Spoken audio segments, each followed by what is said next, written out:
Litre रक्त होता है। आपका शरीर का खून निकाल दो तो 5 लीटर का केरबा भर जाएगा।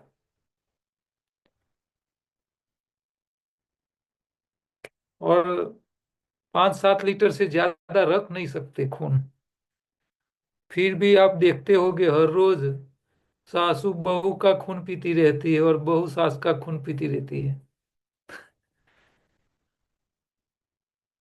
ले पीती है खून, लेकिन शरीर उसको नहीं रखता। वो जला देता है। रक्त कोशिकाओं को पूरे शरीर में प्रसारित होने में केवल 20 सेकंड लगती है। हम 1 मिनट में 250 लीटर ऑक्सीजन लेते हैं और 200 लीटर कार्बन डाइऑक्साइड शरीर में से बाहर छोड़ते हैं। तो ये गणित होता ही नहीं है माइंड में कि भी हमारा शरीर 24 घंटे में कितना काम कर लेता है। हाँ? शरीर कैसे मैनेज करता होगा सब। यदि शरीर की सभी रक्त कोशिकाओं को सीधी रेखा में व्यवस्थित की जाए तो लंबाई 3300 किलोमीटर हो जाती है। ये थोड़ा ये आंक गलत है, उसको मुझे निकाल देना पड़ेगा। अच्छा, दोनों किडनी में कुल मिलाकर 20 लाख उत्सर्जन टिश्यूज पाई जाती है, इकाइयां एकम। 20 लाख नेफ्रॉन बोलते हैं अंग्रेजी में। तो वो उसका काम है किडनी में से यूरिन को निकालना। एक किडनी में 2.5 से 9 लाख तक नेफ्रॉन होती है, नलिकाएं होती है। वो सेल होते हैं और ये नलिकाएं होती हैं। दोनों किडनी मिलाकर दिन में 1500 लीटर रक्त को शुद्ध करती है 24 घंटे में। इसके अंदर से खून पसार होता रहता है, कचरा निकलता रहता है, खून पसार होता रहता है। तो सब मिला के दिन में 1500 लीटर खून, वो एक ही है आपका जो 5 लीटर है वो, लेकिन बार बार किडनी के अंदर से पास होता रहता है। और किडनी का काम है कचरे को निकालते रहने का। आपकी शरीर की छोटी आंत की लंबाई 25 फीट के आसपास होती है, 25 से 30 फीट। और बड़ी आंत 6 फीट लंबी होती है। तो 25-30 फीट छोटी और 6 फीट लंबी, तो करीब 35 फीट लंबाई सिर्फ आंतों की है। अब 30 फीट किसको कहते हैं? 3 मंजिले का बिल्डिंग हो, 3 स्टोरी बिल्डिंग हो, और ऊपर ढाबे पे आप चले जाओ और ऊपर से आंत को नीचे लटकाओ तो नीचे जमीन पे टच हो जाएगी। इतनी लंबी छोटी आंत आपके पेट के अंदर 2 हाथ में समा जाए इतनी जगह में होती है। तो मुंह से लेकर गुदा तक भोजन को कुल 35 फीट की दूरी तय करनी पड़ती है। ऐसा नहीं है यहाँ से खाया पेट में गया और पीछे निकल गया। हाँ, ये तो 2.5 फीट का ही अंतर दिख रहा है, लेकिन अंदर का रास्ता आप अंदर चले जाओ तो करीब 35 फीट घूमना पड़ेगा तब जाके बाहर निकलता है। मनुष्य के पेट में एक समय एक साथ 4 किलो भोजन समा सकता है। आपकी जठर की थैली ऐसी भगवान ने बनाई है, ऐसे तो 350 से 500 ग्राम के लिए ही बनाया है, लेकिन लोग जब खाने बैठते हैं ना तो 4 किलो खा जाते हैं। इतनी फ्लेक्सिबल बना के रखी है। बालक जब जन्म लेता है, नवजात शिशु जब जन्म लेता है बच्चा, तो उनके शरीर में करीब 310 हड्डियां होती है। छोटा सा ये इतना होता है 1 फीट का। और 1-1.5 किलो वजन का छोटा सा बच्चा जन्म लेता है तो 310 हड्डी लेके जन्म लेता है। तो छोटा बच्चा फ्लेक्सिबल होता है एकदम। और जब वो पुख्त बन जाता है तब 310 में से 206 हड्डियां रह जाती है। तो बाकी की हड्डी कहाँ गई? बाकी की हड्डी पिघल नहीं जाती है, वो हड्डी के बीच में जो जॉइंट होता है वो वन पीस हो जाता है। फेविक्विक लग जाती है और वन पीस बन जाता है, तो दो का एक हो जाता है। इस तरह बड़े बुजुर्ग के अंदर 206 हड्डियां रह जाती है। मनुष्य के दोनों हाथों में कुल मिला के 27 हड्डियां है, और मानव खोपड़ी में भी 22 हड्डियां है। हमको दिखता है एक हेड, लेकिन वो अलग अलग टुकड़ों से बना हुआ है, और करीब 22 हड्डियां इसके अंदर होती है। पूरे शरीर में पसीना निकालने के लिए 5 करोड़ पसीना की ग्रंथियां हैं। आपकी चमड़ी के ऊपर पसीना निकालने के लिए 5 करोड़ ग्रंथियां भगवान ने बना के रखी है। शरीर में मांसपेशियों की कुल 700 करोड़ संख्या होती है। यहाँ लिखना रह गया है। एक चौरस फुट त्वचा में 1500 छिद्र होते हैं। जब कोई व्यक्ति बोलता है तो एक साथ 72 मांसपेशियां एक साथ काम करती हैं। आप कुछ बोलते हो तो आपके जो मुंह के साथ जुड़ी हुई करीब 72 पेशियां एक साथ काम करती है। जब किसी व्यक्ति को गुस्सा आता है तो उसकी 128 मांसपेशियां सीधी तौर पे प्रभावित हो जाती है। इसीलिए कहा जाता है कि गुस्सा करने वाले को जितना नुकसान होता है उतना जिसके ऊपर गुस्सा करते उसको नहीं होता है। वो आराम से बैठा हुआ सुनता रहता है और आप लाल गुम हो जाते हो। तो गुस्सा करने वाले को ज्यादा नुकसान होता है शरीर में। कभी भी किसी भी हालत में कहीं भी गुस्सा करना कोई काम का नहीं है, लाभ कुछ नहीं है, नुकसान ही है। एक बड़े मस्तिष्क का वजन करीब 1.5 किलो होता है। मनुष्य का वजन भले 100 किलो हो, लेकिन उसका मगज तो 1.5 किलो का ही है। शरीर मोटा हो सकता है, मगज कभी मोटा नहीं हो सकता। वो जो होता है वो इतना ही रहता है। छोटे और बड़े मस्तिष्क में कुल मिलाकर 100 अरब कोशिका, 100 अरब यानी 10,000 करोड़ हुई। इतनी कोशिकाएं हमारे मगज के अंदर है, और मगज का हम 1% भी हिस्सा उपयोग में नहीं लेते, 1% भी। तो 99% मगज हमारा बेकार का पड़ा रहता है, कोई उपयोग नहीं होता है उसका। जीभ के ऊपर स्वाद की जो कलिकाएं है वो करीब 3,000 होती है, जो आपको सेंस देती है, स्वाद का अनुभव कराती है। जीभ के ऊपर के जो स्वाद केंद्र है वो हर 10 दिन में नवीन बन जाते हैं, नए बन जाते हैं, पुराने निकल जाते हैं, नए बन जाते हैं। कई लोगों को जब वायरस ज्यादा शरीर में घुस जाता है, कोरोना के टाइम हुआ था, होता था, लोगों का स्वाद चला जाता था। तो ये वायरल इन्फेक्शन के साथ साथ स्वाद इंद्रिय ग्रंथि उसके साथ जुड़ी हुई होती है, और वो 10 दिन में नई बन जाती है। तो हमारे शरीर में कई ऑर्गन ऐसे होते हैं, कई जगह ऐसी होती है वो जल्दी रीजनरेट हो जाती है। आपकी चमड़े, आपकी जीभ के ऊपर कभी खाने के टाइम मान लो दो दांत के बीच में आ गई जीभ और कट गई, तो दूसरे दिन ही अपने आप ठीक हो जाती है, 2 ही दिन, इससे तीसरा दिन नहीं लगता है। तो फास्टेट रिपेयरिंग, फास्टेट हीलिंग ऐसी ये जगह पे होता है। मनुष्य की आंखें 24 घंटों में 14,400 बार झपकती है। इतनी बार आंख मारते हैं, लोगों को पता नहीं चलता है। हाँ, उतनी बार आंख चालू बंद होती रहती है पूरे दिन में, 14,400 बार। प्रति मिनट 15 सांसों के हिसाब से हम गिनती करें तो 24 घंटे में हम 21,600 बार सांस लेते हैं। हमको पता ही नहीं होता है दिन में हम कितनी बार सांस लेते हैं, छोड़ते हैं। 24 घंटे में शरीर से 9 छिद्रों के जरिए हमारे अलग अलग 9 छिद्र होते हैं, वो आगे हमने पिछली बार देखा था।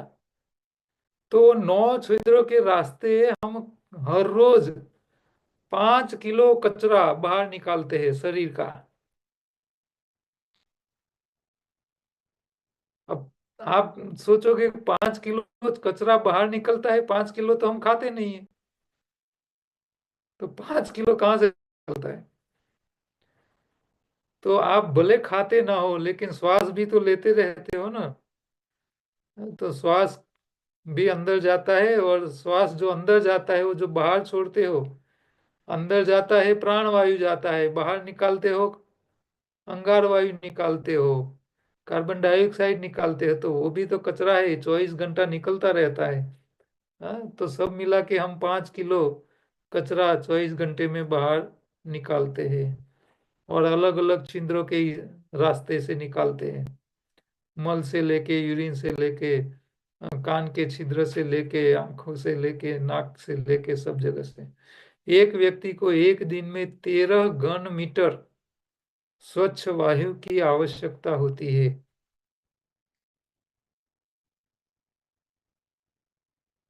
इतनी हवा हमको हर रोज चाहिए, स्वच्छ हवा चाहिए। 8 घंटों की नींद में एक व्यक्ति 35 बार करवट बदलता है। उनको पता ही नहीं होता है, नींद में ही करवटें बदलता रहता है। अपने आप शरीर अपने आप करवटें बदलता रहता है। हमारे शरीर में ग्रंथियां होती है 8। पीनियल, हाइपोथैलेमस, पिट्यूटरी, थायराइड, अग्नाशय, अधिवृक्क, अंडकोश और अंडाशय। तो ये सब ग्रंथियां है, जिसका हर एक का काम अलग अलग होता है। शरीर में हाथ, पैर, आंख, कान आदि सब मिला के 38 अंग होते हैं, जिसका नाम 2 अक्षरों से होता है। आंख, कान, नाक, मुंह, लिंग, गुदा के 6 द्वार, कुल मिला के 9 द्वार होते हैं, क्योंकि कई डबल है, कई सिंगल है। श्वसन, उत्सर्जन, पाचन, रक्त ज्ञान, ये पंचतंत्र शरीर को चलाता है। हाँ, तो शरीर को चलाने के लिए श्वसन भी चाहिए, श्वास अंदर भी जाना चाहिए, श्वास बाहर भी निकलना चाहिए, डाइजेशन भी होना चाहिए भोजन का, वो नहीं होगा तो भी रुक जाता है। और रक्त जो है वो घूमता रहता है। तो ये पूरे तंत्र काम करते हैं, तब जाके आपका शरीर सही तरह से जिंदा रह पाता है। कोई एक तंत्र बिगड़ गया, सिस्टम बिगड़ी, तो गए काम के। हर 24 दिनों में नई पलकें उगती है। आंखों के ऊपर जो पलकें है, वो हर 64 दिनों में, 24 नहीं, 64 दिनों में नई उगती है। प्रकाश का विश्लेषण करने के लिए आंखों में 70 लाख, करीब करीब पौना पौना करोड़ रिसेप्टर्स होते हैं। प्रकाश को और दृश्य को आप एनालाइज कर सको, इसके लिए आपकी छोटी सी आंख में, तो ये आंख से बढ़िया कैमरा अभी दुनिया का कोई साइंटिस्ट नहीं बना पाया है। इतना अद्भुत कैमरा हमारी आंख के जरिए भगवान ने बनाया है। आंख का कॉर्निया एकमात्र ऐसा अंग है जिसमें कोई रक्त वाहिका नहीं होती है। बिना खून का कोई ऑर्गेन है तो आंख का कॉर्निया, जहां आपको रक्त वाहिका नहीं मिल सकती। मनुष्य अपनी आंखों से 2000 से भी अधिक रंगों को पहचान सकता है। ऐसे हम देखे जाए तो मेघधनुष के 7 रंग है, जो आप इजीली सीधे कलर को देख के उसका कलर का नाम दे सकते हो। लेकिन ये 7 कलरों का आप मिक्सिंग करना शुरू करो एक दूसरे के साथ, तो सब मिला के 2000 कलर आप बनाओ, इतनी आपकी आंखें उसको पहचान सकती है। पेट के अंदर की जो परत होती है, जो पेड़ होता है, वो 10 दिन में नया बन जाता है। यानी आपका जो स्टमक होता है उसकी अंदर की जो स्किन होती है, जो पाचक रस पैदा करती है, वो हर 10 दिन में नई बनती जाती है। मानव शरीर में कुल 60,000 अरब, तो 60,000 के पीछे 100 लगाओ, इतने करोड़ कोशिकाएं हमारे शरीर में हैं। पूरे शरीर की नसों की लंबाई 72,000 किलोमीटर होती है। हमारे शरीर का 2/3 भाग पानी का है। आपका 100 किलो वजन है तो इसमें से पानी निकाल दो तो आपका वजन 33 किलो ही रह जाएगा। बाकी तो पानी ही होता है, 2/3 भाग।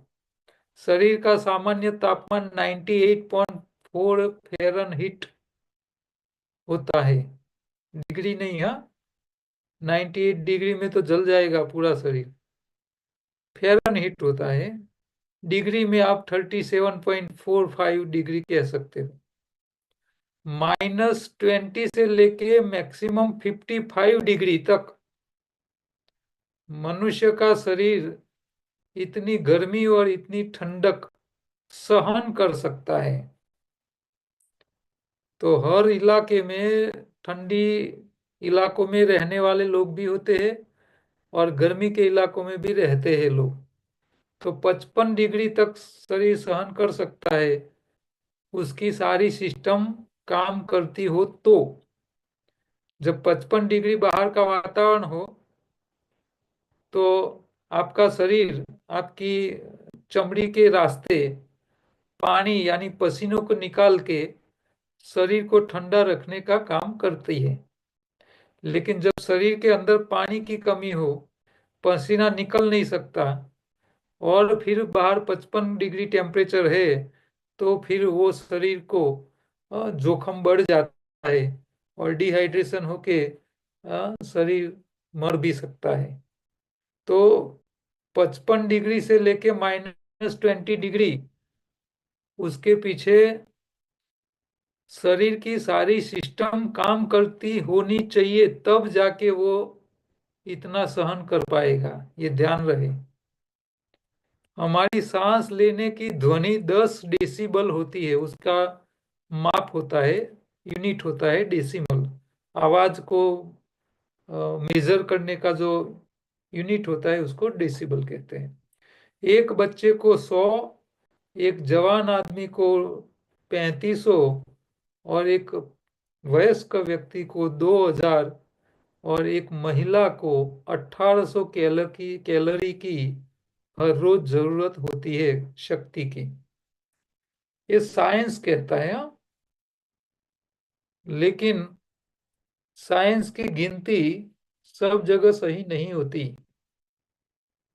क्योंकि हमारे पास तो ऐसे लोग भी हैं जो लोग 9-9 दिन उपवास करते हैं, भोजन नहीं लेते, पानी नहीं पीते, 9 दिन 500 ग्राम से लेके 700 ml यूरिन निकालते, 9 दिन 1-1 घंटा कसरत करते हैं और 9 दिन के बाद उसका वजन कम होने की जगह वजन बढ़ाते हैं। ऐसे लोग भी हैं। हाँ, तो जब मौका मिल जाएगा हमारे हमारे कोर्स के बीच में, तो ऐसे भाई साहब का भेंट भी हम आपको जूम मीटिंग में कराएंगे। अपने गुजरात में ही है। एक व्यक्ति जीवन काल में 120 बार रक्तदान कर सकता है, 20 से 55 साल के बीच में। मनुष्य 100 वर्ष के जीवन में 33 वर्ष सिर्फ सोने के पीछे गवाता है। तो 8 घंटा सोने का हिसाब लगाओ 24 में से, तो 100 में से 33 साल तो आपके सोने में चले जाते हैं। अपने जीवन काल में व्यक्ति पृथ्वी का पूरा एक चक्कर लगा दे उतना चलता है। तो उसको पता नहीं चलता पूरी जिंदगी में वो कितनी चल वॉकिंग कर लेता है। दवाई या सिर्फ खाने पीने की गोलियां या बोतल नहीं होती है। आप योगा, कसरत, व्यायाम करो तो वो भी एक औषधि है। सुबह की सैर अच्छी औषधि है। उपवास भी अद्भुत औषधि है। लंघनम परम औषधि आयुर्वेद ने कहा है। तो भोजन न करो वो भी औषधि हो जाता है। हाँ, लेकिन ज्यादातर लोग अपनी शरीर की समस्याओं को ठीक करने के लिए दवाई की अपेक्षा रखता है। लेकिन भोजन नहीं करना, उपवास करना, वो परम औषधि है, लोग भूल जाते हैं, डॉक्टर भी नहीं बताते। परिवार के साथ बैठ के भोजन करना भी बड़ी औषधि मानी जाती है। हंसना भी औषधि है और गहरी नींद भी औषधि है। दोस्तों और परिचितों से मिलना जुलना भी एक औषधि है। और हमेशा खुश रहे और मुस्कुराते रहना भी औषधि है। सकारात्मकता भी एक बड़ी औषधि है, पॉजिटिवनेस। हाँ, दया और करुणा भी एक औषधि है। कृतज्ञता और प्रेम औषधि है। नियमित ध्यान भी एक अद्भुत औषधि है। ये कृतज्ञता बहुत जरूरी चीज है। आपके पास जो भी कुछ है, आपका जन्म दिया है तो आपके माँ बाप ने, तो आपके माँ बाप का आपके ऊपर उपकार है। आपको किसी कोई भी विषय में किसी ने पढ़ाया है, आपके टीचर ने, तो उन्होंने कृपा की है, तो इसलिए आप वो ज्ञान के हकदार बने हो। आपको कोई जॉब दे रहा है, नौकरी देता है, तो उसकी भी आपके ऊपर आशीर्वाद है, तब जाके आपका घर चलता है। तो हर एक व्यक्ति दूसरे के अंडर का कृतज्ञ होता है। और हर व्यक्ति दूसरे के ऊपर कुछ तो आशीर्वाद देता रहता है, क्योंकि हर एक व्यक्ति एक दूसरे के साथ जुड़ा हुआ है और एक दूसरे के लिए ही जीता है। कई बार लोग ऐसे बोलते हैं, अपने समाज के लिए करो, अपने समाज के लिए करो। ये स्वार्थी लोग होते हैं। जो पैसा कमाता है जो व्यक्ति, और वो जो दान डोनेशन करता है अपने समाज के लिए, लेकिन ऐसा कोई व्यक्ति नहीं होगा जो अपना पैसा अपने समाज के लोगों के पास से ही कमाता हो। 99% लोग जो पैसा कमाते हैं, दूसरे समाज के लोगों के कारण वो पैसा कमाता है। और वो पैसा दूसरे लोगों के कारण कमाता है, दूसरे समाज के लोगों को उपयोग करके। लेकिन जब सेवा की बात आती है, तो अपने समाज के लिए ही पैसा खर्च करता है। ये इससे ज्यादा स्वार्थी कोई लोग नहीं है। हाँ? आपकी जीवन की हर चीज में दूसरे समाज के लोगों का आ, रोल होता है। उसका आपके जीवन के अंदर उसका महत्व होता है। हाँ, आपके कपड़े से लेके, आपका खान पान से लेके, आपका भोजन। हाँ, खेतों में खेत कर्म में खेत मजदूर कौन होते हैं, खेडूत कौन है, कौन से ज्ञाति का है, आप हर रोज जो खाते हो। कई लोग दूसरी ज्ञाति के लोगों को अछूत मानते हैं। अब वही ज्ञाति का व्यक्ति जाके होटल में रसोई करके तुमको खिला देता है, आपको पता नहीं होता है। हाँ, आप जो बस में बैठ के जा रहे हो, ड्राइवर कौन सी ज्ञाति का है, हाँ, किसी को पता नहीं। आप डॉक्टर के पास जाते हो, अरे आप खून भी, हॉस्पिटल में आपको खून की जरूरत पड़ती है, तो खून किसका आया है वो भी पता नहीं होता है। तो ये जातिवादी लोग जो है ना, हमारे देश के सबसे बड़ी दुश्मन है।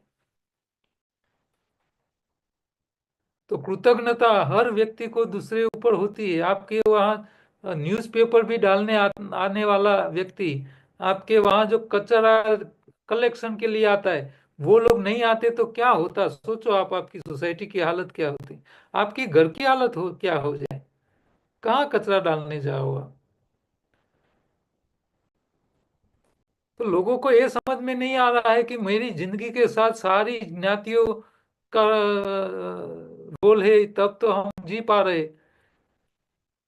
कुछ अवसरों पर मौन रहना और कभी कभी एकांत में चले जाना भी बड़ी औषधि है। न बोलवामा नव गुण, ये कहावत ऐसे नहीं है। हाँ, और सबसे महत्वपूर्ण, अच्छा दोस्त जिसके साथ हम जीवन के सब कुछ साझा कर सकते हैं, वह भी एक दवा की बड़ी दुकान है।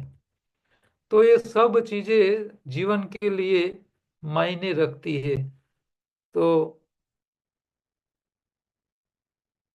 हम आगे बढ़ते हैं। योगाहार के अनुसार दैनिक दिनचर्या कैसी होनी चाहिए, ये पहले शॉर्ट में है, क्योंकि हम ये पूरा जो विषय पढ़ने वाले हैं उसका कंक्लूजन आता क्या है कि दिनचर्या।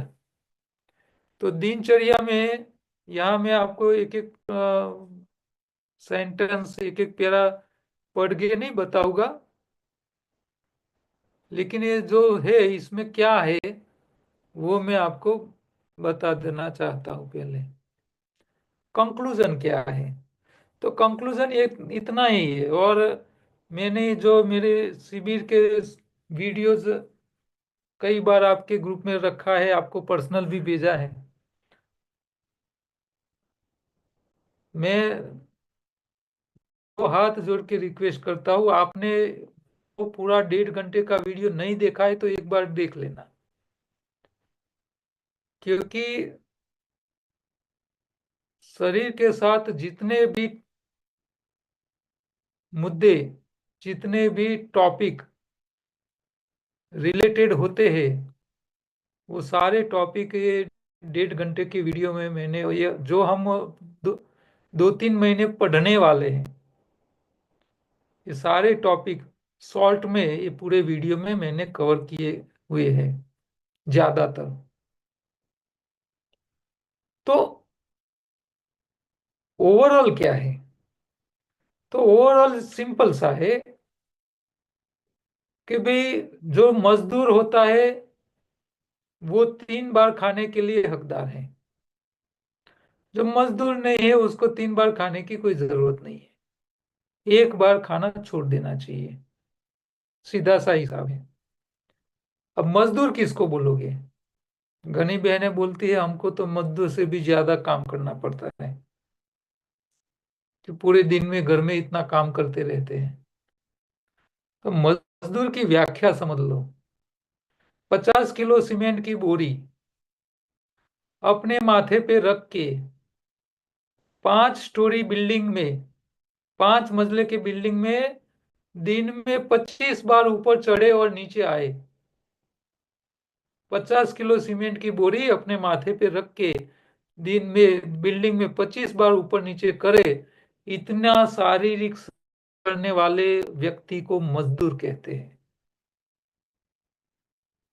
तो जो मजदूर है वो 3 बार खाए, इतना काम नहीं करने वाले को शरीर ठीक रखना है, बीमारी से मुक्त रहना है, बीमारी में से बाहर निकलना है, तो 3 बार नहीं खाना चाहिए, एक बार खाना छोड़ देना चाहिए।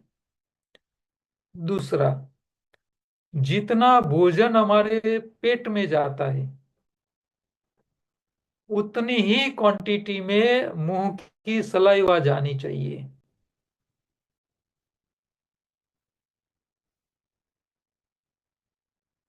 इतनी ही क्वांटिटी की। बिना गुप्ता, आपका वीडियो रुक गया था क्या? तो हमारा आधा स्टमक सलाइवा से भरना चाहिए, मुंह की लार से, और आधा ही भोजन से होना चाहिए। और सलाइवा कब आएगी? हाँ, बाजार से बोतल मंगवा के आप पी नहीं सकते, क्योंकि मुंह की लार बाजार में कहीं नहीं मिलेगी, और मिलेगी तो भी कोई पिएगा नहीं। ये तो मुंह में पैदा ही करनी पड़ेगी। अच्छा, मुंह में सलाइवा पैदा होए इसके लिए क्या करना चाहिए भोजन के साथ, भोजन के समय? तो कम से कम आपको भोजन से पहले 15 मिनट या 10 मिनट पहले 1 या 1.5 गिलास पानी पी लेना चाहिए। इससे क्या होगा कि आप जब खाने बैठोगे तो आपके खून के अंदर पूर्ति मात्रा में पानी का क्वांटिटी क्वांटिटी मिलेगी। यहाँ हमारा वीडियो आज रिकॉर्ड करना हम भूल गए हैं शायद। हम्म। Recording in progress. आप लोग याद कराते रहिए, हाँ। ये जो लोग ज्वाइन नहीं कर पाएंगे उनके लिए दिक्कत रहेगी, उनको वीडियो नहीं मिल पाएगा। को दूसरे के लिए ध्यान करना है, याद कराना है हमको, क्योंकि आज मैं भी भूल गया वीडियो रिकॉर्ड स्टार्ट करना।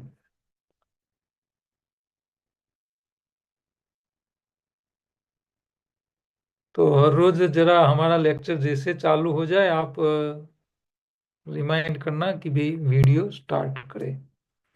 तो जिन लोगों ये जूम मीटिंग में हाजिर नहीं है उन लोगों को पुस्तक का अपना जो चैप्टर था 11-12 नंबर का पेज वाला वो खुद पढ़ ले। तो कंक्लूजन में मजदूर लोगों को 3 बार खाना है, मजदूरी नहीं करे उसको 1 बार खाना छोड़ना है। हमारे स्टमक में जितना भी भोजन जाता है आधा सलाइवा से बढ़ना चाहिए स्टमक, आधा ही भोजन से बढ़ना चाहिए। तीसरा, हमारा शरीर अल्कलाइन है। हमारा शरीर का खून की पीएच वैल्यू अल्कलाइन रहनी चाहिए, तो हमारा ज्यादातर भोजन अल्कलाइन होना चाहिए। अब अल्कलाइन किसको बोलोगे? तो जो रॉ फूड है, सिट्रस फ्रूट के अलावा जितने भी है, खट्टे फल को छोड़ देना, खट्टा एसिड होता है, तो खट्टे को छोड़ के जितना भी रॉ फूड है जो खाने लाया वाला है वो सारे अल्कलाइन है। तो वो हमारा मेजोरिटी फूड होना चाहिए, यानी 75% वो ही होना चाहिए भोजन में। तब जाके आपकी खून की पीएच वैल्यू अल्कलाइन रह पाएगी। लोग अपने शरीर की खून की पीएच वैल्यू अल्कलाइन रहे इसके लिए वो लोग अल्कलाइन पानी पीते हैं, और वो पानी बनाने का मशीन कैंगन जैसी कंपनियां जो जापानीज कंपनियां हैं 2.5 लाख रुपया में बेचते हैं। अब 2.5 लाख का मशीन लाओ पानी ही पियो, इससे अच्छा है कि अल्कलाइन फूड ही खाओ ना। तो रॉ फूड खाओ, सीधा अल्कलाइन है, मशीन की क्या आवश्यकता है? तो लोगों को ये समझ में नहीं होता है। चौथा, हमारे शरीर को सब मिला के 4 प्रकार का भोजन चाहिए, और वो भी शाकाहारी। अब 4 प्रकार का भोजन, कई लोग भोजन के प्रकार में बोलते हैं ना, तो वो ऐसा बोलते हैं भी पत्ती होती है, फल होते हैं, कंदमूल होते हैं, इसको काउंट करवाते हैं। एक्चुअली वो नहीं है। भोजन के 4 प्रकार में क्या है? पहला भोजन होता है कैलोरी, आपको शरीर को काम कर शक्ति दे वैसा कैलोरी वाला ताकत वाला भोजन। दूसरा होता है मेंटेनेंस के लिए न्यूट्रिशन दे वैसा भोजन, 2 प्रकार। तीसरा होता है आपके शरीर के अंदर जो इकट्ठा हुआ कचरा है उसको तोड़ के निकाले ऐसा सफाई करने वाला भोजन। और चौथा होता है रिपेयरिंग करने वाले कारीगर बना के दे। तो 4 प्रकार के भोजन होते हैं।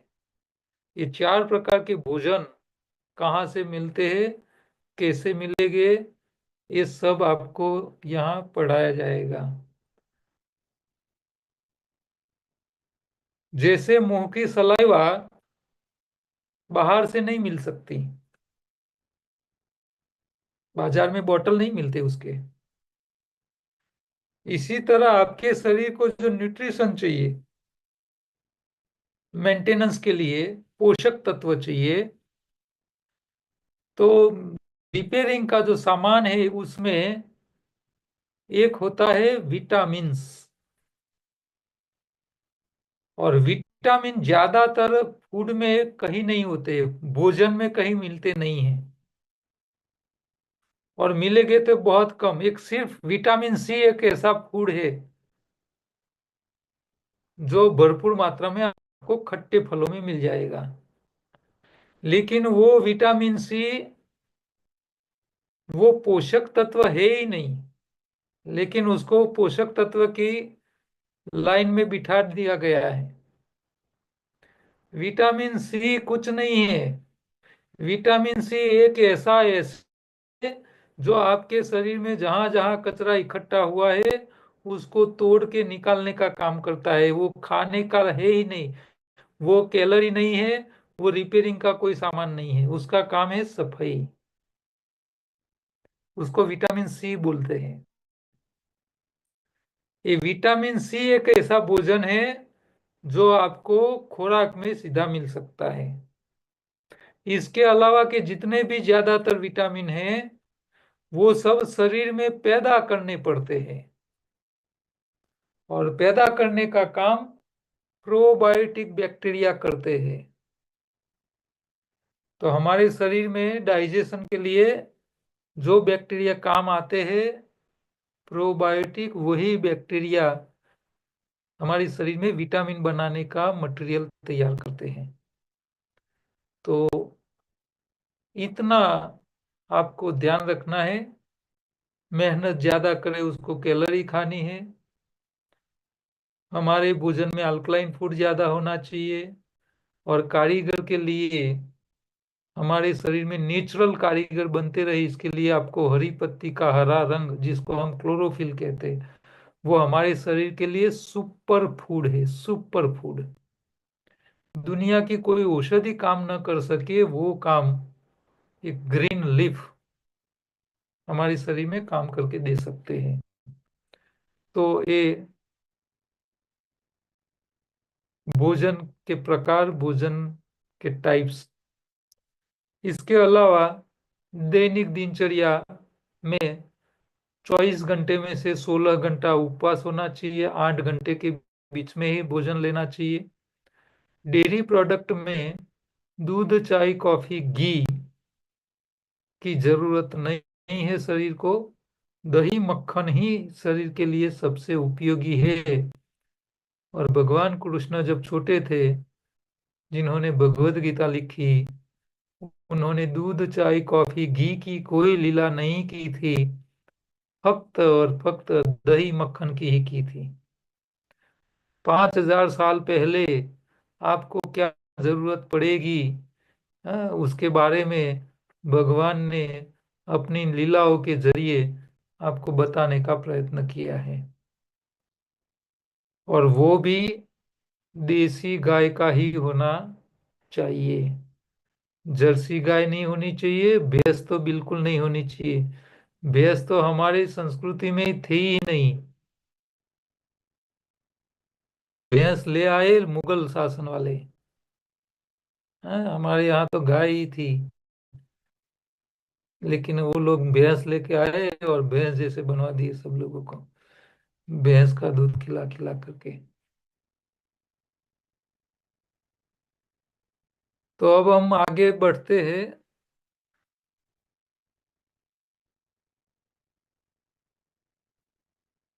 भी 1 घंटा होने आया है। 5वां चैप्टर आया, प्रस्तावना। पुस्तक योगाहार, आहार का योग, विषय कहाँ से आया? ऐसे तो ये फर्स्ट टाइम योगाहार शब्द ही फर्स्ट टाइम आया, क्योंकि कहीं कोई पुस्तकों में, कोई ग्रंथों में आपको कहीं ये शब्द नहीं मिलेगा। आहार का योग, योगाहार। और ये शब्द भारत सरकार की रजिस्ट्री में मेरे नाम से रजिस्टर्ड है। तो ये योगाहार कैसे आया? तो जब मैं छोटा था तब से थोड़ी घटनाएं देखी, और ऐसी घटनाएं देखी जिसके कारण थोड़ा हेल्थ कॉन्शियस हो गया था मैं। हमारे ही फैमिली में एक इंसिडेंट हुआ था। हमारे फादर के चाचा थे, वो अखाड़ियन थे। 1000 उठ बैठ करते थे हर रोज। इतनी कसरत।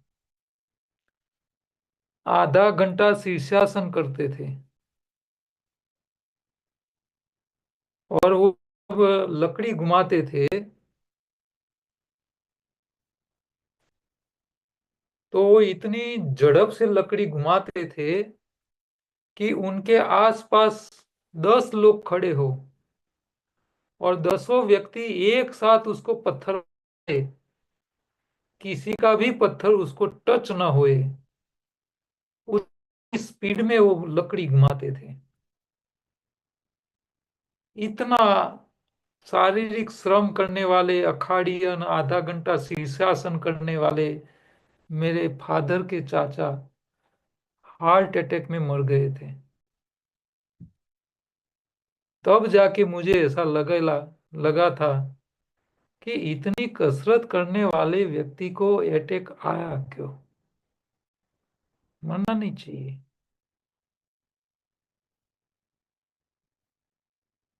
तब से हेल्थ के बारे में मैं अलर्ट हो गया था। तो अलग अलग हेल्थ को अच्छी रखने के लिए क्या क्या व्यवस्था में है, उसके ऊपर मैंने शोध करना शुरू कर लिया था। फिर बाबा रामदेव का जमाना आया। उस टाइम बाबा रामदेव ने योग को गुफाओं से बाहर निकाल के समाज के लिए उन्होंने योग पे काम किया। तो हम शुरू में बाबा रामदेव की पतंजलि का अष्टांग योग जो वो बोलते थे उसी का प्रचार, उसके ऊपर काम करना शुरू कर लिया था। सेवाएं भी देते थे। गुजरात गांधीनगर पतंजलि योग समिति के मेंबर भी था मैं। बाबा जैसे नोली क्रिया करते थे, मैं बाबा रामदेव के सामने बैठ के कभी मैंने योग नहीं किया है, रूबरू। उनको टीवी में देख के ही सीखा। तो नोली क्रिया जैसे वो करते हैं वैसा मैंने भी सीख लिया था। मेरे बेटे को भी मैंने वो सिखा दिया था। अच्छा, योग रेगुलर करते थे, लोगों को योग सिखा जाते थे। अहमदाबाद में, गांधीनगर से अहमदाबाद में स्पेशल योग सिखाने के लिए जाता था। तो निशुल्क योग कक्षाएं करीब 20 साल हो गए। तब से चालू की हुई योग कक्षाएं शहबाग के आसपास के इलाकों में आज भी चल रही है। तो शुरुआत मैंने उसी टाइम से की थी। योग करने के बाद भी कई बार कई लोगों को बीमारियां, हमको खुद को भी कई बार जुकाम सर्दी हो जाता था। तो फिर वहां भी हम सोचने लगते थे कि भी कहीं गड़बड़ी है, कुछ तो कहीं न गड़बड़ी है। बीमारी आनी नहीं चाहिए, लेकिन आती थी। फिर बाद में नई भोजन प्रथा, न्यू डाइट सिस्टम वाले बीवी चौहान साहब का भेंट हो गया। तो वो तो ऐसा बोलते थे कि भाई योग करने की जरूरत नहीं है, कसरत की जरूरत नहीं है, भोजन बदल दो, कच्चा खाओ, पकाया खाना छोड़ दो, तो किसी की जरूरत नहीं पड़ेगी। तो उनके साथ जुड़े, उनके सेमिनार करने लगे। और काफी अहमदाबाद में सबसे ज्यादा प्रचार प्रसार हमारी श्री राम फाउंडेशन नाम की संस्था के जरिए हमने किया। बड़े बड़े सेमिनार किए। अब नई भोजन प्रथा में कच्चा ही खाना था, कच्चा खा के ठीक हो जाते थे लोग। लेकिन इसमें भी हमने देखा कि कई बार कई लोगों को कच्चा खाने से कई प्रकार की नई समस्या भी पैदा होती थी। खास करके विटामिन डेफिशिएंसी जबरदस्त आ जाती थी। तो फिर उनमें भी हमने सोचना शुरू किया कि भाई ये यहाँ कहाँ गड़बड़ी रह रही है। तो उनकी मर्यादाएं ध्यान में आने लगी हमको। तो फिर हमने और कुछ देखने का शुरू किया। फिर जाके डॉक्टर खादिर वली के संपर्क में आए हम। मिलेट मैन कहते हैं इंडिया के। अब खादिर वली साहब कर्नाटक के मैसूर के साइड के थे। साइड के है, थे नहीं है अभी। तो वो लोगों को पकाया खिला के ठीक करते थे, भोजन को पका के खिलाते थे और लोगों को ठीक कर रहे थे। बीवी चौहान साहब लोगों को कच्चा खिला के ठीक कर रहे थे। अच्छा, अब दोनों को मिलो तो दोनों अपनी अपनी ही बात कहते थे। खादिर वली तो ऐसा बोलते थे, कच्चा खाना ही नहीं चाहिए, आपको शरीर में गैस करेगा और दूसरी डाइजेशन समस्या करेगा और सब कुछ करेगा। तो वो कच्चा खाने से मना कर रहे थे। बीवी चौहान साहब बोलते थे पकाया खाना ही नहीं चाहिए, वो तो जहर है। हाँ, शरीर में सड़न हो जाती है और पकाया खा के ही लोग मर रहे।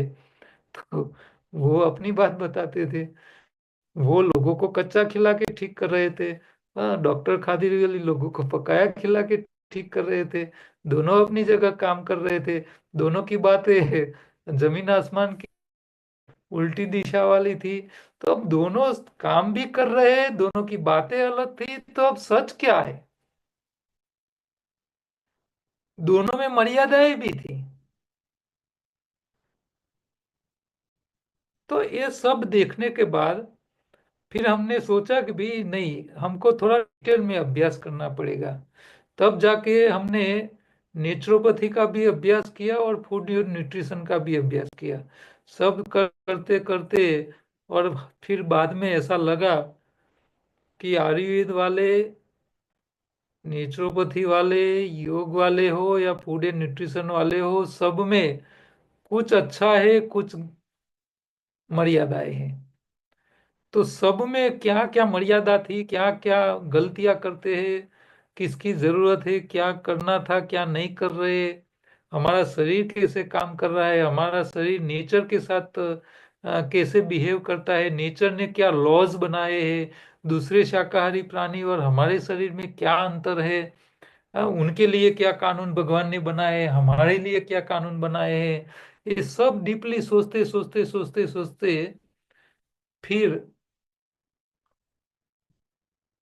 माइंड सेट कहाँ हुआ कि हम नेचर के लॉज को फॉलो नहीं कर रहे, तब जाके हमको समस्याएं खड़ी होती है।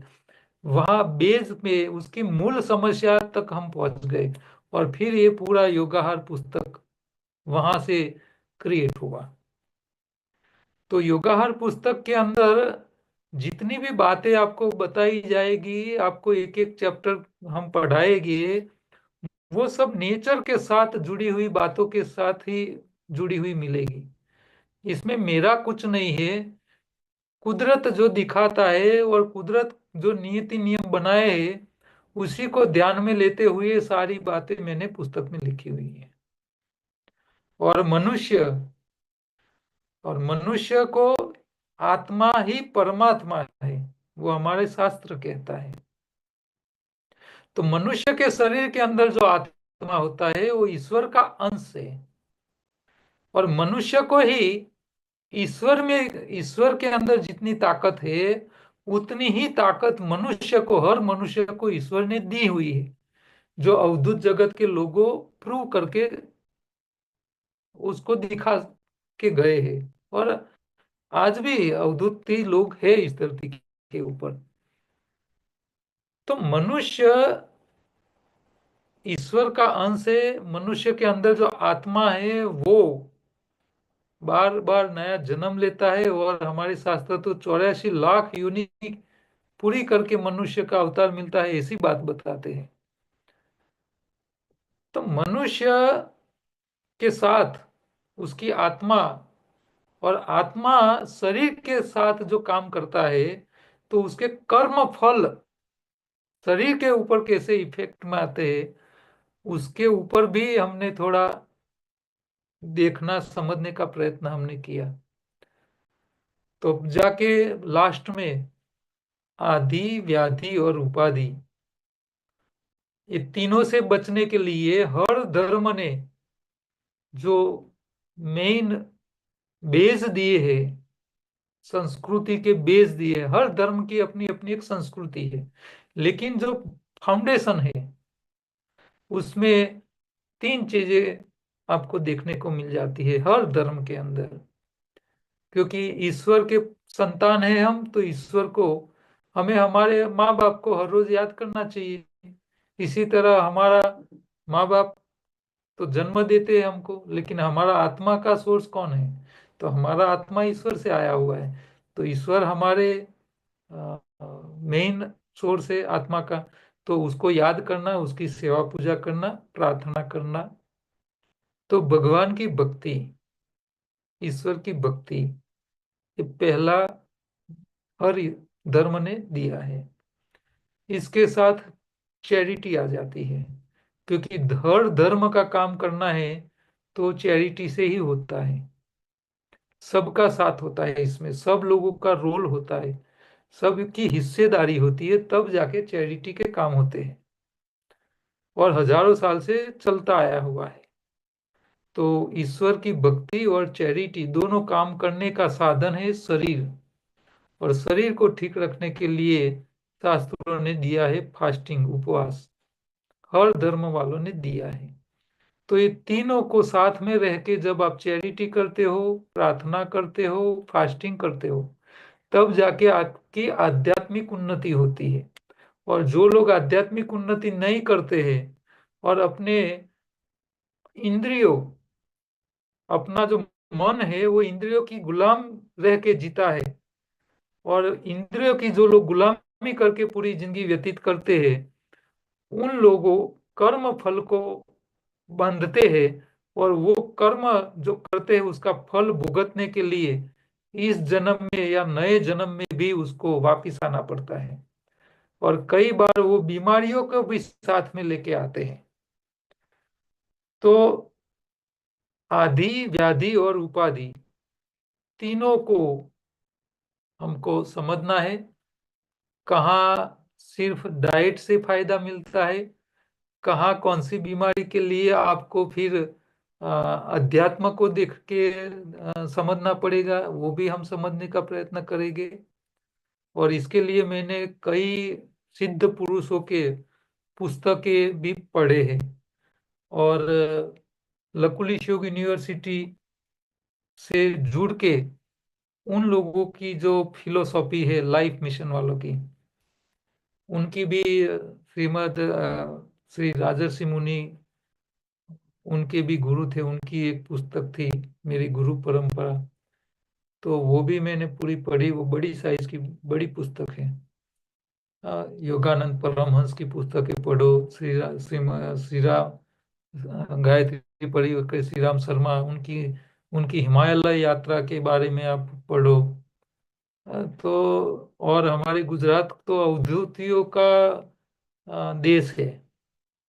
जितने अवधूती लोग इस गुजरात में जन्म ले चुके हैं और अभी है, इतने शायद दुनिया के कोई इलाके में नहीं है। भारत राज्य के अन्य राज्यों में भी नहीं मिलेंगे आपको, इतने गुजरात के अंदर है। और पूरे गुजरात के जितने भी धार्मिक संस्थाएं जो सालों पुरानी हैं, वो सब के साथ अवधूत लोग जुड़े हुए हैं। उन लोगों की बातें भी सुन के आपको उसके, मैं बोलता हूँ इसीलिए आपको मेरी बातों पे भरोसा नहीं करना चाहिए। आपको खुद को हर जगह जाके उनकी इतिहास को देखना चाहिए, और वहां से आपको कुछ नया सीखना चाहिए। ये करोगे तो आपको थोड़ा ज्यादा भरोसा पड़ेगा हमारी बातों पे। तो ये योगाहार पुस्तक नेचर के लॉ, संस्कृति यानी धर्म के लॉज, कायदा कानून, और ईश्वरीय रिलेशन, ये सब को एक दूसरे के साथ जुड़ के समझने का प्रयत्न किया है। और कई टॉपिक ऐसे हैं जो शायद पुस्तक में नहीं भी है, लेकिन वो मैं उचित समझता हूँ आपको वो सारी बातें मैं समझाऊं। तो ये पूरा योगाहार का पुस्तक इसी तरह जर्नी मेरी हुई, तब जाके ये हुआ है। तो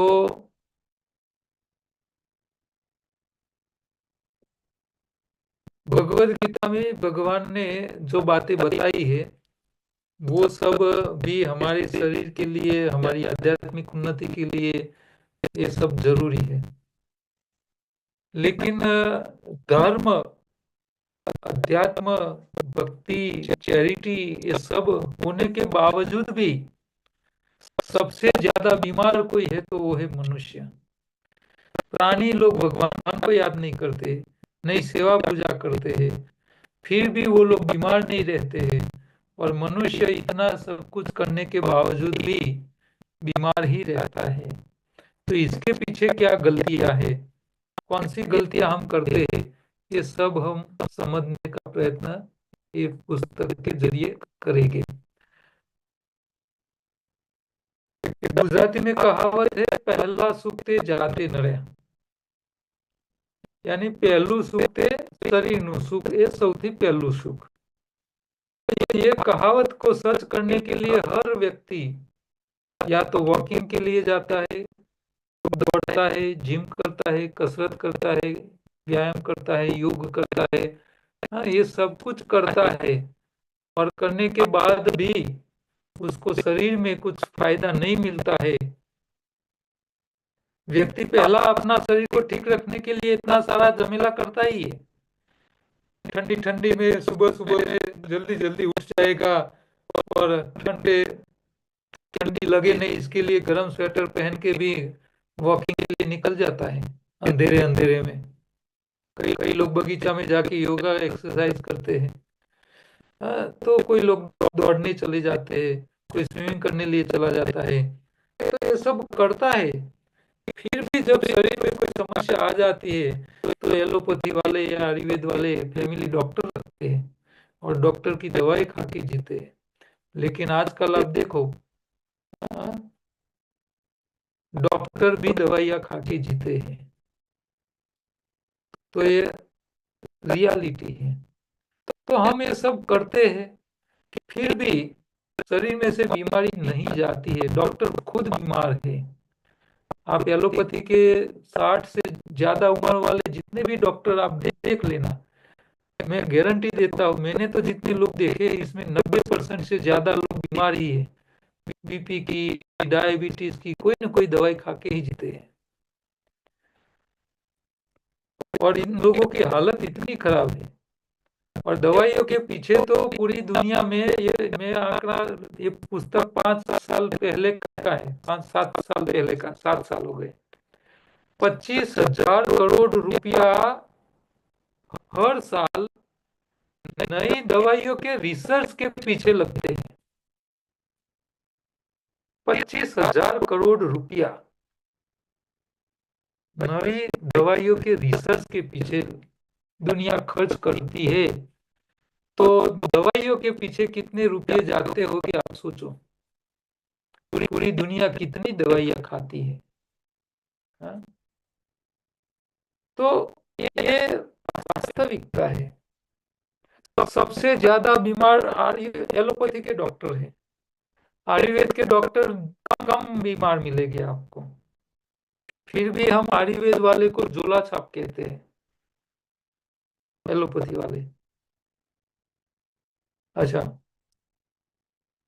मैंने ऐसे डॉक्टर देखे हैं, एमएस ऑर्थोपेडिक। अब ऑर्थो का MS, master of surgery, orthopaedic का जो हड्डियों का निष्णात कहा जाता है। मैंने एक ऐसे डॉक्टर को देखा है जिसको ऐसी बीमारी हुई है हड्डियों की कि वो खुद हड्डियों का डॉक्टर है, एमएस ऑर्थो है, लेकिन वो अपनी गाड़ी लेके रोड पे नहीं जा सकता। क्यों? क्योंकि वो खुद गाड़ी चला के निकला रोड पे, और बीच रास्ते में रिक्शा वाला अचानक आ जाए और उनको ब्रेक लगाने की जरूरत पड़े तो उनकी पैर की हड्डी इमीडिएट टूट जाए। ऐसी बीमारी हो गई है, इतने सॉफ्ट हो गए हड्डियां। अब वो खुद हड्डियों के डॉक्टर हैं। अच्छा, मैंने ऐसे डॉक्टर को देखा है जो हर रोज 100 कैंसर के पेशेंट को देखते हैं। उनको खुद को कैंसर हो चुका था। अच्छा, कोरोना के काल में मैंने ऐसे 2-3 डॉक्टर देखे थे, वो अपने ही घर में ट्रेड मिल पे एक्सरसाइज करते हैं और चालू एक्सरसाइज में हार्ट अटैक में मर गए हो। हार्ट के स्पेशलिस्ट डॉक्टर हार्ट अटैक में मर गए थे। तो जो स्पेशल डॉक्टर है वो अपनी ही बीमारी से मर जाए, दूसरी बीमारी में मिल जाए तो बात अलग है, लेकिन जिसके वो मास्टर है वही बीमारी उनको लग गई। तो ऐसा क्यों होता है, इसके पीछे क्या कारण है, उसको हमको समझना है। तो ये पुस्तक में वही बातें के ऊपर भार रखा है मैंने। उसको समझना कोई रॉकेट साइंस नहीं है, सिर्फ छोटी सी दो बात है। आपकी बॉडी की सही सफाई होनी चाहिए हर रोज, और आपके शरीर को सही भोजन मिलना चाहिए, बस ये दो बातें समझ लो आप, आपके शरीर में कोई भी समस्या होगी अपने आप ठीक हो जाएगी। नहीं दवाई की जरूरत पड़ेगी, नहीं कसरत की जरूरत पड़ेगी। और कई लोग तो मैं ऐसा बोलता हूँ ना कि बिना दवाई बिना कसरत ठीक हो जाओ, तो लोग विरोध करते हैं, अरे आप कसरत को मत अंदर जोड़ो, कसरत तो अच्छी बात है, हाँ कसरत करनी अच्छी बात है, लेकिन कसरत करो तब ठीक रहो ये बात गलत है। कसरत करके आप ठीक रहो तो अच्छा है, कोई गलत नहीं है। आप हर रोज योगा करो तो इसमें गलत क्या है, योगा करके ठीक रहना अच्छा है, लेकिन योगा करो तब ठीक रह जाओ वो बात गलत है। मैं तो कई साल मैंने योगा का प्रचार प्रसार किया, सेमिनार लेता था मैं, लोगों को सिखाता था, लेकिन पिछले कई सालों से मैंने ये भी छोड़ दिया है, मैं खुद नहीं करता हूँ योगा। क्यों, जरूरत नहीं है। तो इसके पीछे क्या है वो सब हमको देखना है। तो शरीर के लिए, शरीर के सफाई के जो टॉपिक है, तो योग शास्त्र ने शरीर की सफाई के लिए सत्कर्म दिया है। आप लोग योग टीचर हो, ज्यादातर लोग, उन लोगों को पता है, नीति, धोती, बस्ती, कपालभाति, त्राटक और नोली क्रिया, ये 6 कर्म, सत्कर्म, ये शरीर की सफाई के लिए है सब। आयुर्वेद कहता है लंघनम परम औषधि, आयुर्वेद कहता है भूख के बिना भोजन और प्यास के बिना पानी जहर समान है। तो ये सब क्यों है, क्यों दिए है शास्त्रों ने, आपके शरीर की सफाई के उद्देश्य के लिए दिए हैं। अच्छा, आयुर्वेद का एक अद्भुत वाक्य है, आहारम पचती सीखी दोषाम आहार वर्जित, यानी सीखी यानी जठर, जब आप जठर के अंदर भोजन डालते हो, तब आहार डालते हो तो वो आहार को पचाने का काम करता है, लेकिन जब आप आहार नहीं डालते हो, स्टमक खाली रखते हो, तब दोषों को पचाने का काम करता है, यानी रोग को खाने का काम करता है। कितनी अद्भुत बात बताई है। लेकिन दुनिया का कोई डॉक्टर आपको पेट खाली रखने के लिए नहीं बोलता है, और हमने पेट खाली रखवा के कोरोना के टाइम कोरोना पॉजिटिव को 24 घंटा निर्जला करा के हमने कोरोना नेगेटिव किए हैं, सिर्फ 24 घंटे में। नो मेडिसिन, नो कसरत, नो कुछ, सिर्फ 24 घंटा निर्जला कर लो, उपवास कर लो और ठीक हो जाओ। तो ये सब शास्त्रों में बताई हुई बातें हैं। आहार के संबंधी भगवान कृष्ण कहते हैं पत्रम फलम पुष्पम तोयम, ये मेरा खुराक है, यानी पत्ती, फल, फूल और पानी ये शाकाहारी प्राणियों का खुराक है। तो शरीर को कैलोरी भी चाहिए, पोषक तत्व भी चाहिए, नेचुरल हीमोग्लोबिन भी चाहिए, ये सब आपको दूसरे कोई आरोग्य रिलेटेड लाइन में कहीं कोई सिखाता नहीं। मैंने नेचुरोपैथ किया, इसमें कुछ ऐसा पढ़ाई में नहीं आया। मैंने फूड एंड न्यूट्रिशन का पढ़ाई किया तो इसमें कैलोरी के अलावा कुछ था ही नहीं। और सूक्ष्म तत्व, जो पोषक तत्व के बारे में, कैल्शियम यहाँ से मिलेगा, यहाँ से मिलेगा। अरे आप पानी पीते हो, इसमें भी कैल्शियम है। 24 घंटा हम पानी पीते रहते हैं, फिर भी बुजुर्ग लोगों की हड्डियां घिस जाती है। अब पानी पी रहे हो, इसमें भी कैल्शियम होता है, तो फिर हड्डी घिस क्यों जाती है? इसके बारे में कोई कोई कहीं नहीं बताता है। मैंने तो इतना अभ्यास करने के बाद मुझे यहाँ से अभ्यास में भी कुछ जानने को नहीं मिला। तो जाके ये कहाँ से मिलता है, कैसे होता है, सब आ, ये मैंने ये पुस्तक में सारा बताया हुआ है। तो हम ये सब पढ़ने वाले हैं। जो ज्ञान यहाँ आपको मिलेगा, दुनिया की कोई फिल्म में हेल्थ रिलेटेड आपको कहीं नहीं मिलेगी। इवन एलोपैथी में नहीं पढ़ाया जाता है। ये बात मैं आपको पढ़ाने वाला हूँ। योग के अंदर मिताहार का सब्जेक्ट होता है। आयुर्वेद ने भोजन का खाने का तरीका बताया है। खाना ऐसे खाओ जैसे पीते हो, दवाई ऐसे पियो जैसे खाते हो। तो ये सब नीति नियम जो बताए हैं वो बहुत मायने रखते हैं। हाँ? और ये दूसरा आयुर्वेद का आहारम पथ्येति सीखी दोषाम आहार वर्जित, तो ये जठर की कार्य क्षमता को बताता है कि भी आप भोजन खा के जठर को दोगे तो पचाएगा, और आप भोजन नहीं दोगे तो दोष को पचाएगा। तो ये छोटी सी बातें हम उसका अमल ही नहीं कराते। ये उपवास परम लंघनम परम औषधि, उपवास के ऊपर जापान के 2 साइंटिस्टों ने पूरा रिसर्च किया और उन्होंने ऑटोफोगी नाम का एक पेपर प्रेजेंट किया रिसर्च करने के बाद। और इसमें उन्होंने क्या बताया कि जो व्यक्ति साल में 24 घंटे का निर्जला उपवास करे 24 बार, उनको कैंसर होने का कोई चांस नहीं है। ये रिसर्च उन्होंने किया और वो रिसर्च को पूरी दुनिया ने मान्यता दी और उन लोगों को नोबेल पुरस्कार दिया। नोबेल, पूरी दुनिया का रिसर्च का टॉप लेवल का पुरस्कार उनको दे दिया।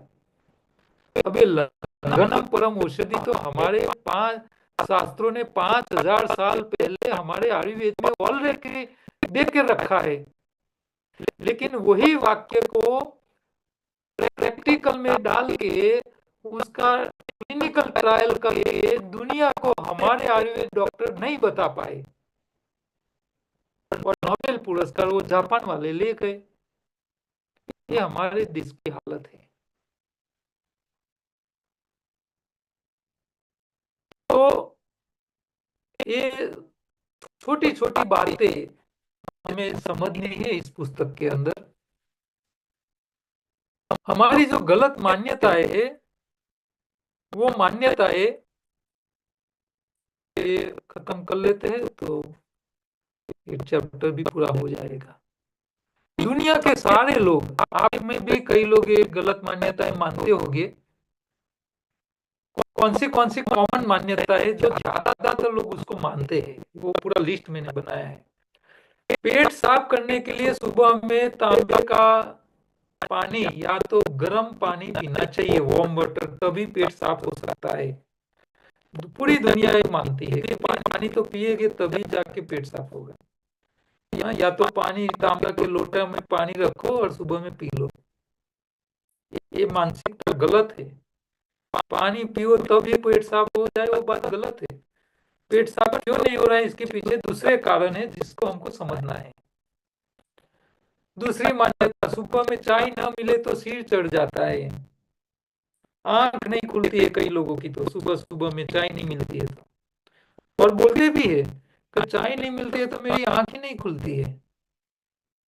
ऐसे लोगों को तो मैं ऐसा बोलता हूँ कि तुम चाय बनाओ, मुंह में डालो, पेट में जाए, आंतों में जाए, आंतों से खून में जाए, खून में घूमता हुई चाय आपकी आंखों में आए और आपको आपकी आंख को खोले। इससे अच्छा है कि भी आप चाय से ही सीधी आंख को दो डालो, जल्दी खुल जाएगी। पेट में डालने की क्या जरूरत है चाय को? फिर भी लोग तो बोलते हैं नहीं, मैं चाय पीऊंगी तब जाके आंख खुलेगी। तो एक गलत मान्यता है। सुबह उठकर भूख लगती है और राजा की तरह नाश्ता करना चाहिए। पूरी दुनिया मानती है सुबह में राजा जैसा नाश्ता करो, ब्रेकफास्ट करो। दोपहर को व्यापारी जैसा खाओ और रात को भिखारी की तरह सो जाओ।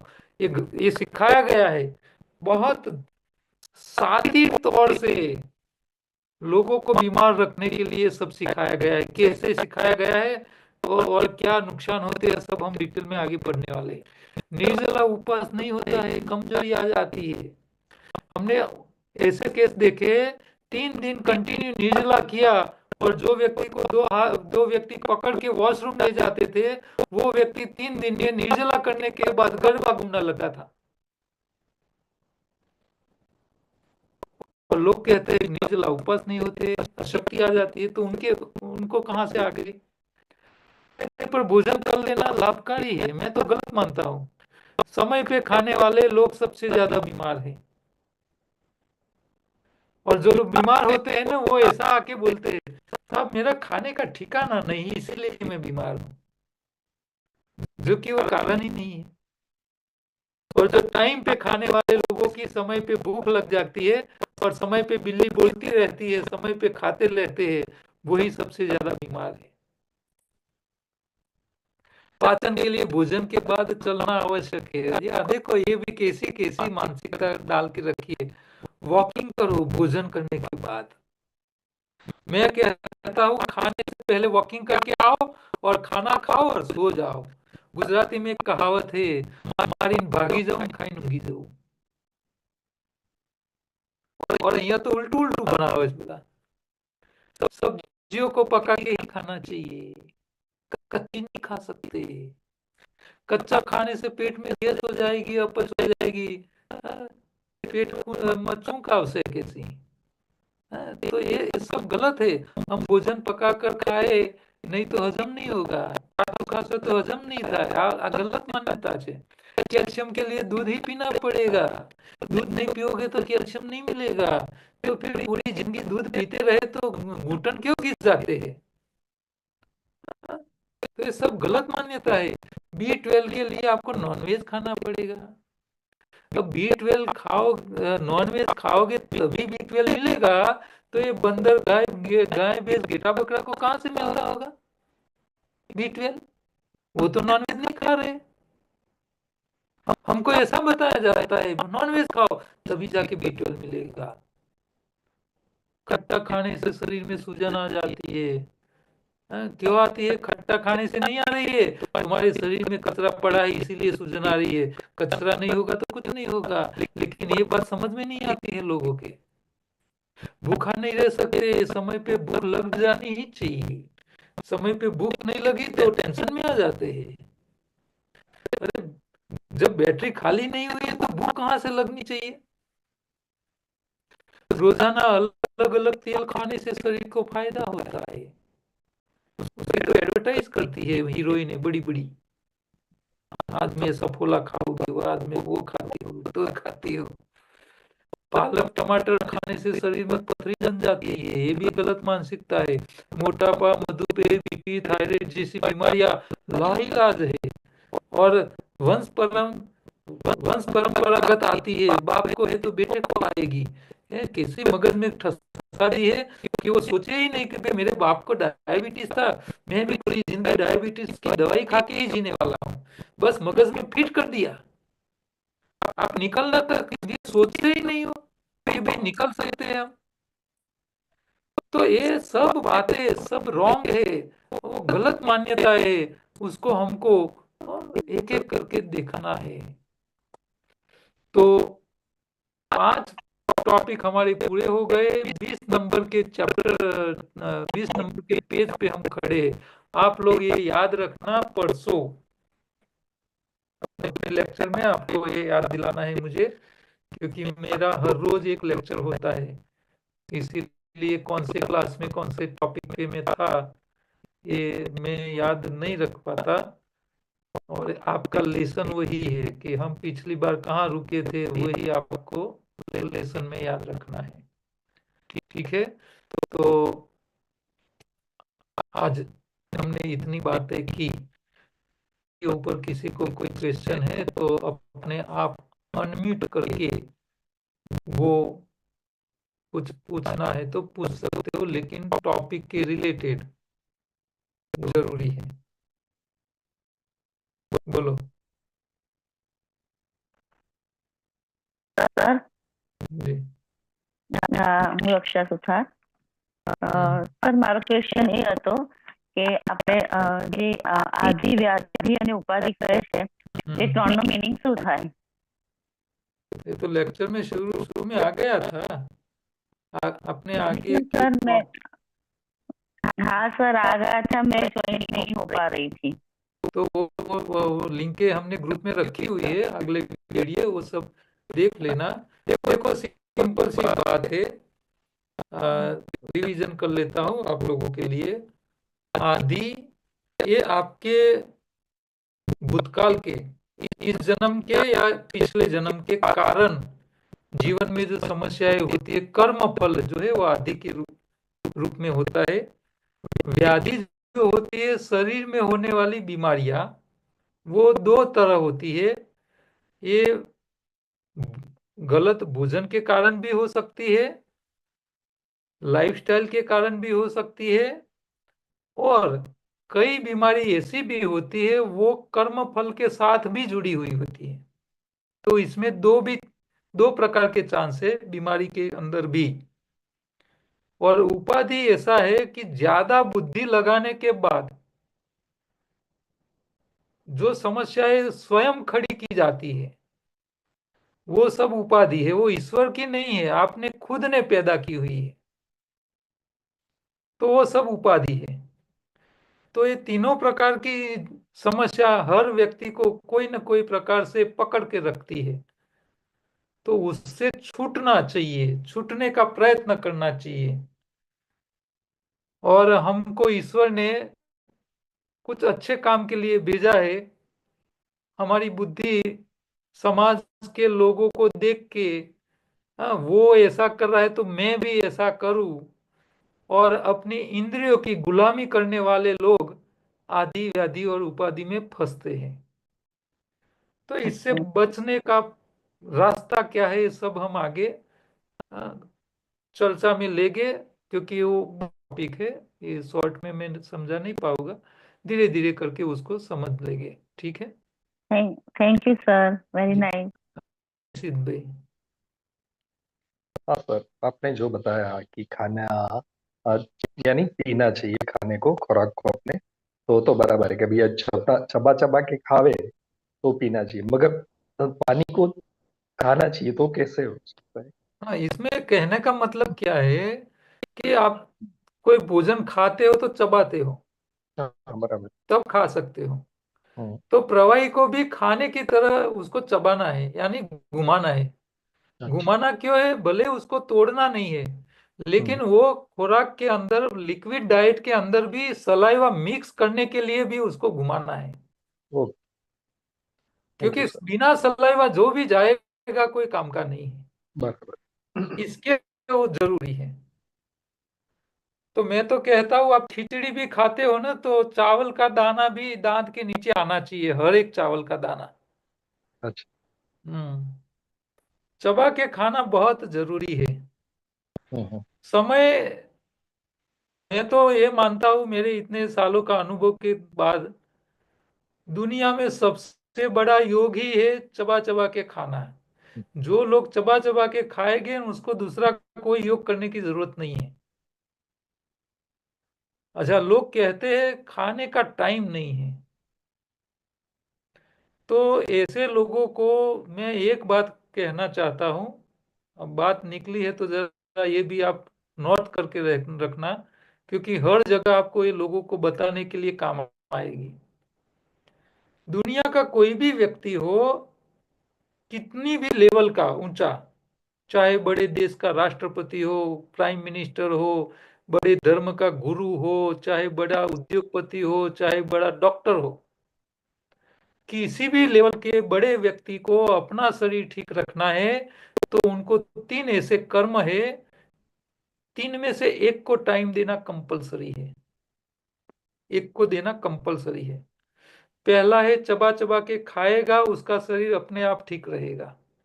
कोई कहता है मैं तो बहुत बड़ा व्यक्ति हूँ, बहुत बिजी आदमी हूँ, मुझे तो खाने का भी टाइम नहीं है। और कई लोग तो मैंने ऐसे सुने हैं, कहते हैं हमको तो मरने का भी टाइम नहीं है। ऐसे लोग भी मैंने सुने, मरवाना है टाइम नहीं, आहू बोले। तो जो लोग ऐसे बोलते हैं भाई मुझे तो खाने का टाइम नहीं है, उन लोगों को अपना शरीर ठीक रखना है तो योगा एक्सरसाइज कसरत करने का टाइम देना पड़ेगा, तब जाके उसका शरीर ठीक रह पाएगा। तो चबा चबा के खाने का टाइम नहीं देगा, उसको शरीर ठीक रखने के लिए दूसरा टाइम किसको देना पड़ेगा? योगा एक्सरसाइज कसरत को, तब जाके शरीर ठीक रहेगा। अच्छा, कोई बोलेगा मुझे तो खाने का भी टाइम नहीं है चबा के, और योगा कसरत का भी टाइम नहीं है, तो उसको तीसरा किसको देना पड़ेगा? डॉक्टर को टाइम देना पड़ेगा। ये दो को नहीं दे रहे तो उसको देना पड़ेगा, डॉक्टर के वहां हॉस्पिटल में जाके लाइन में बैठना पड़ेगा।